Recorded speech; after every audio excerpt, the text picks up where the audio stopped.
म्हणजेच आपले सर्वांचे लाडके देवाभाऊ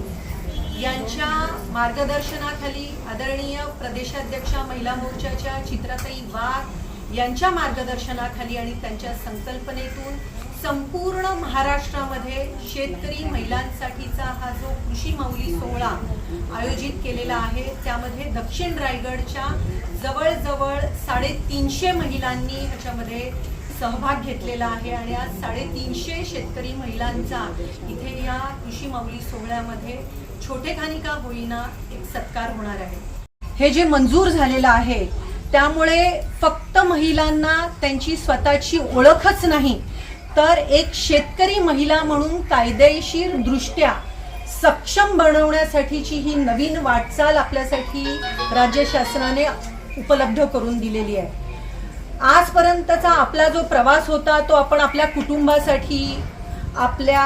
घराण्यासाठी, आपल्या वारस हक्काने चालत आलेल्या शेतीसाठी आपण दिवस रात्र त्या मातीमध्ये शेती करत होतो, राबत होतो।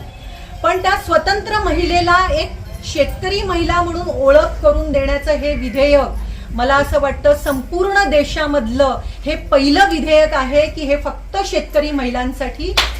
निर्माण केलं आहे। आज माझ्या महिलांना असं वाटत असेल की मी शेतकरी तर आहेच, पण आज ओळख मिळून मला नेमकं काय होणार आहे ताई? तर हे तुमच्या लक्षात यायला पाहिजे की शेतकरीचा जर दाखला घ्यायचा असेल तर तो तुम्हाला कितीही शेतीमध्ये जरी तुम्ही मरत होता तरी तुम्हाला तो दाखला फक्त वडिलांच्या नावाने किंवा तुमच्या पतीच्या नावानेच मिळत होता, तो तुमच्या नावाने मिळत नव्हता। पण आज जरी तुमच्या नावावर सातबारा नसला, जरी आज तुमच्या नावावर जागा नसली, पण ती खऱ्या अर्थाने शेतीमध्ये काम करणारी जर महिला असेल तर तिला प्रमाणित करण्याचं काम हे आदरणीय मुख्यमंत्री देवाभाऊंच्या माध्यमाने हे विधेयक मंजूर करून आपल्याला मिळालेलं आहे। त्याच्याबद्दल आपल्याला आदरणीय मुख्यमंत्र्यांचे आभार मानले। आज आपल्या नावावर सातबारा जरी नसला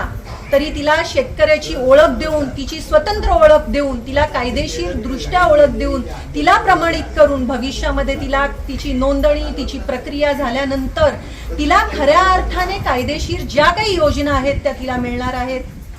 जे काही कृषी अनुदान आहे ते तिला मिळणार आहे, जे काही पीक विमा आहे तो तिला मिळणार आहे, जे काही बी बियाणं आहे, खत आहे ते त्या महिलेला मिळणार आहे, ज्या काही योजना असतील, कृषी प्रशिक्षण असेल ते तिला मिळणार आहे,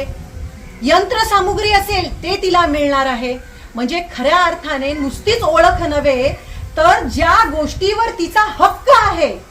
ज्या मेहनतीवर तिचा हक्क आहे,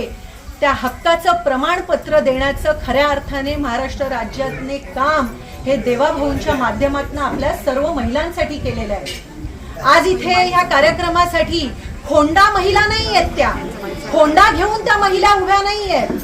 तर त्या खोंडा घेऊन त्यांचं लग्न झाल्यानंतर जेव्हा त्या त्यांच्या सासरी आल्या तेव्हापासून त्यांची कंबर, त्यांचे पाय, त्यांचं संपूर्ण आयुष्य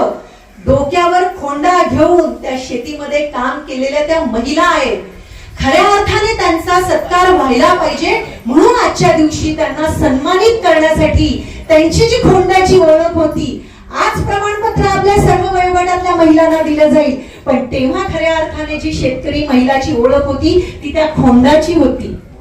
काही नथ घालून जात होत्या, पण आज अशाही महिला आहेत की ज्या विधवा झालेल्या आहेत पण त्यांनी शेती सोडलेली नाहीये, शेतात राबणं सोडलेलं नाहीये, म्हणून खऱ्या अर्थाने सुहासिनी सुद्धा आणि तितक्याच सन्मानाने आपल्याला